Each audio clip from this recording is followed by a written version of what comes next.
हे दोस्तों, हम कितने भी मोटिवेशनल वीडियोस देख ले, हमारा मोटिवेशन और एक्साइटमेंट लेवल एक टाइम आने के बाद खत्म हो ही जाता है और एंड में हम फिर सब कुछ वैसे ही करने लगते हैं जैसा नॉर्मली हमारी हमेशा की आदत होती है। लोग ज्यादातर अपनी आदतों से मजबूर होते हैं और उसके हिसाब से ही काम करते हैं, चाहे कोई कितना भी समझा ले। एक्चुअली इंसान बने ही ऐसे हैं कि हमारे लिए हमारी आदतों को बदलना बहुत मुश्किल होता है। पर ये याद रखें, आपकी सही आदतें ही आपकी सक्सेस और फेलियर के बीच का एक सबसे इंपॉर्टेंट फैक्टर बनेगी। सबसे पहले हमें यह पता होना चाहिए कि कौन सी हैबिट्स हमें अपने अंदर डेवलप या चेंज करनी चाहिए। आज मैं आपको 7 ऐसी हैबिट्स बताऊंगा जो आपको इफेक्टिव बनाएगी। So let's begin.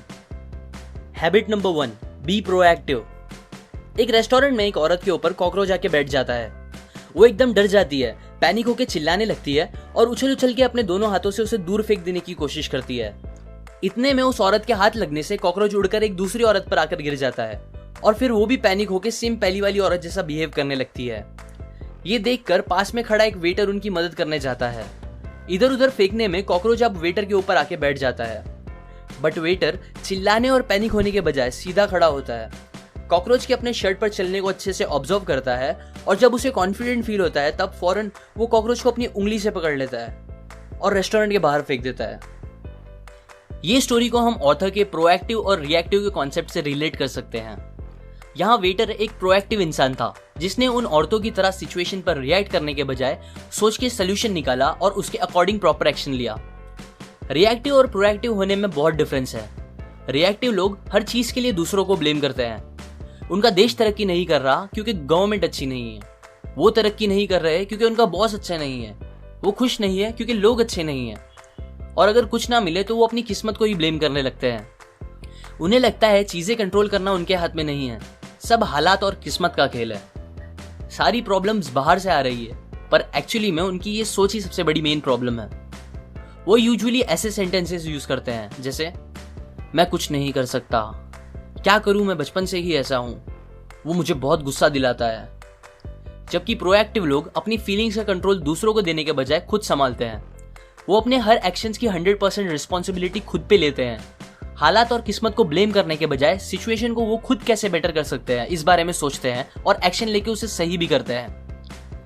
आप हमेशा उन चीजों पर फोकस करो जो आप चेंज कर सकते हो, ना कि उन चीजों पर जो आप चेंज नहीं कर सकते। Habit number 2, begin with the end in mind.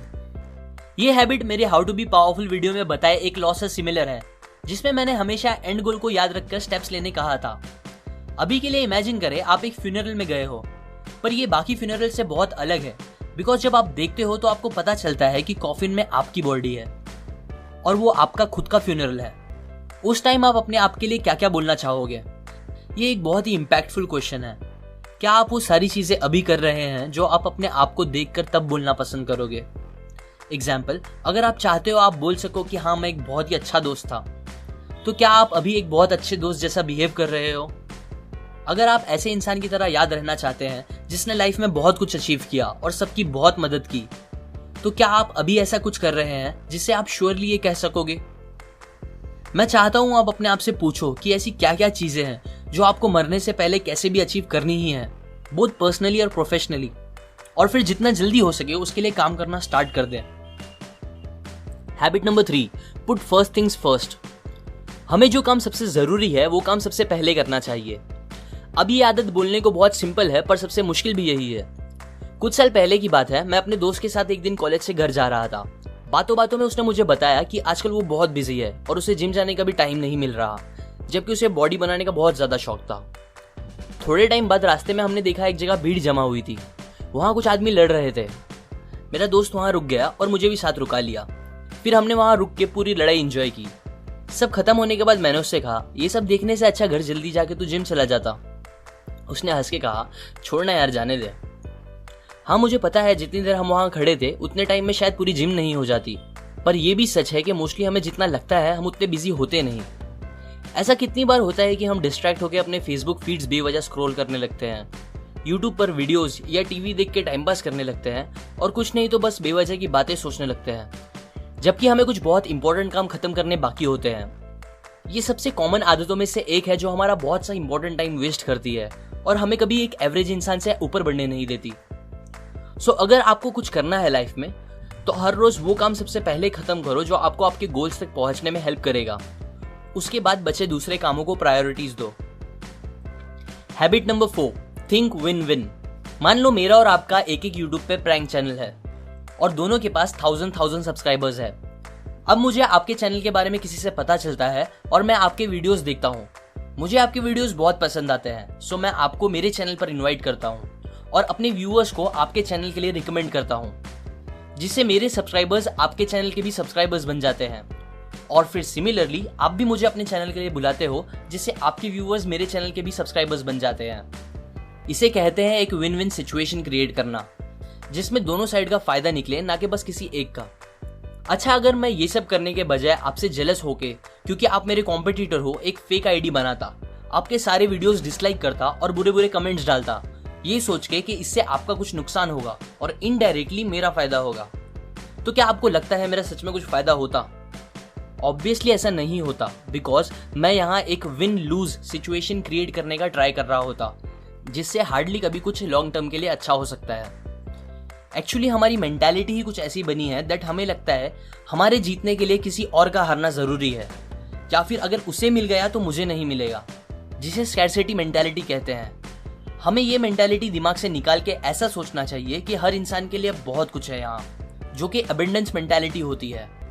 सो अब से कोई भी सिचुएशन में किसी से भी डील करते वक्त एक विन विन सिचुएशन क्रिएट करने की ही कोशिश करो, जिससे सबका फायदा हो। Habit number 5, seek first to understand then to be understood. समझो एक दिन आप चश्मे वाले के पास जाते हो और उसको बताते हो कि 2 दिन से आपको बराबर दिख रहा नहीं है। ये सुन के चश्मा वाला फौरन अपना पहना हुआ चश्मा निकाल के आपको दे देता है और बोलता है, लो इसे ट्राई करो, ये मेरे लिए काफी सालों से अच्छे से काम कर रहे हैं। सो आप वो चश्मा पहनते हो पर आपको और खराब दिखने लगता है। अब ऐसा होने के बाद कितने चांसेस है कि आप उस चश्मे वाले के पास वापस जाओगे? शायद ही कभी। पर एक्चुअली में हम भी थोड़े बहुत इस चश्मे वाले जैसे ही हैं। जब हम लोगों से बात करते हैं तब उनके प्रॉब्लम्स को डायग्नोस या अच्छे से समझने से पहले ही उन्हें सोल्यूशन देना या लड़ना स्टार्ट कर देते हैं। हम ये इजीली बोल देते हैं कि कोई हमारी फीलिंग्स नहीं समझता, पर खुद भी रेयरली कभी सामने वाले की फीलिंग्स को समझने की कोशिश करते हैं। सोचते भी है तो इस बात को कि सामने वाले ने क्या कहा और वो ऐसा कैसे कह सकता है, जबकि मेन क्वेश्चन ये होना चाहिए कि उसने ऐसा क्यों कहा और उसकी फीलिंग्स क्या थी वो बोलते टाइम। सो नेक्स्ट टाइम जब आप किसी से बात करें तो उनकी बात बस रिप्लाई देने के इंटेंट से ना सुने, बल्कि उन्हें समझने की कोशिश करें। और सबसे इंपॉर्टेंट, सामने वाले को ऐसा फील होने दे कि आप सच में समझते हो उनकी फीलिंग्स। जब आप ऐसा जेन्युइनली करना स्टार्ट कर दोगे तो लोग आपको भी समझना स्टार्ट कर देंगे। Habit number 6, synergy. अगर आप 2 प्लांट्स को साथ में लगाते हो तो उनकी जड़ साथ में मिलकर मिट्टी की क्वालिटी बढ़ाती है, जिससे दोनों प्लांट की ग्रोथ बेटर होती है उन 2 प्लांट्स के कंपेयर में जो कि अलग अलग जगह लगाए गए हो। सिनर्जी की हैबिट हमें हमेशा मिलके एज अ टीम काम करने के लिए एनकरेज करती है। एग्जाम्पल, 2 आदमी एक पेड़ से कुछ सेब तोड़ने की कोशिश कर रहे थे, पर काफी ट्राई करने के बाद भी दोनों उन तक पहुंच नहीं पा रहे थे क्योंकि सेब थोड़े ऊपर थे। फिर दोनों ने सोच के डिसाइड किया कि एक आदमी दूसरे के कंधे पर चढ़कर सारे सेब तोड़ लेगा, और उन्होंने ऐसा करके सारे सेब तोड़ लिए। इस एग्जाम्पल की तरह जब हम लोगों के साथ सिनर्जाइज करते हैं तब हम हमारी कैपेबिलिटीज को डबल, ट्रिपल और जितना चाहे उतना बढ़ा सकते हैं, जिससे हमें हमारे गोल्स को पूरा करने में काफी आसानी हो जाएगी। Habit number 7, sharpen the saw. एक आदमी बहुत देर से एक पेड़ को काटने की कोशिश कर रहा था। वो एकदम थक चुका था पर उसे पेड़ कट ही नहीं रहा था। पास ही एक लकड़हारे ने ये देखा तो वो उसके पास गया और उसे सलाह दी कि उसे पहले अपनी आरी तेज कर लेना चाहिए। ये बात सुनकर वो आदमी ने उसे कहा, पर ये करने में तो टाइम जाएगा। अभी शायद आपको ये जवाब स्टूपिड लगे, पर हम भी यूजुअली ऐसा ही करते हैं।